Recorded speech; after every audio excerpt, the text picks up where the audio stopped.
Now we're going to talk about a mathematical trick that's used to make the momentum equations easier to deal with in the z direction.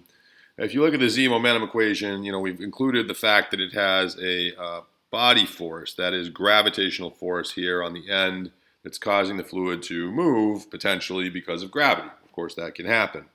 But we also know that a lot of times it doesn't happen. If the fluid is not moving, there will be a pressure gradient in z. dp dz will be equal to minus g over rho, because that's just the way hydrostatic pressure works, as we've studied. So you're going to have a pressure gradient in any fluid, even if it's not moving in the z direction. So having that non-zero pressure gradient showing up here, is kind of confusing, since it's always just going to be canceled out by this gravitational body force. So what we'd like to do is sort of take that away and have it not show up unless there's going to be a pressure gradient that's actually going to cause some fluid motion. So this particular pressure gradient we know is not going to cause fluid motion. That's the hydrostatic equilibrium situation. So someone came up with the clever idea of using what's called modified pressure. So modified pressure is defined as this. This is the modified pressure, and it's defined as the regular pressure plus rho gz. What this does, if you rewrite that to solve for the actual pressure now, so we're going to say, all right, if that's the modified pressure, then pressure is equal to modified pressure minus rho gz. And we're going to look at that and we're going to say, well, what we want to do is put that back into the momentum equation. So we're going to take dp dz.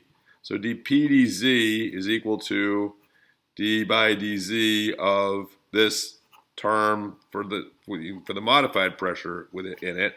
So it looks like that. When we can do that, so that's dp tilde dz minus rho g. And so that's what dp dz is in terms of modified pressure.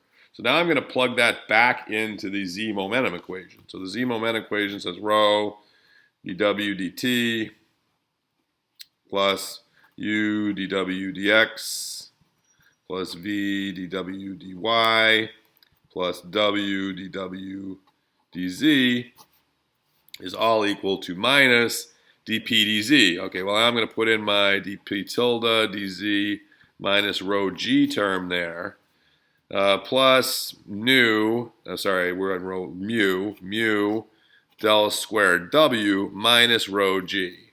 And so when I rewrite that again, awkward that these Navier-Stokes equations take so long to just write when you're actually not changing anything. So I have minus dp modified dz, but then I have plus rho g, then plus mu del squared w, and then minus rho g. So these cancel. So by using modified pressure, I can create a z momentum equation that does not have that body force in it. It's in the modified pressure, and so it's not gone in terms of our calculations. The modified pressure just includes it, and if we don't see a pressure gradient, we won't see a pressure gradient if something is simply hydrostatic. And so it won't have an illusion of a force that's really not there because it's being canceled by gravity. Notice that this modified pressure doesn't affect the z momentum or the x momentum equations. The y momentum or the x momentum equations. The x momentum equation has a dp dz and dp dx in it, but dp dx of the modified pressure is just dp dx. It's no different.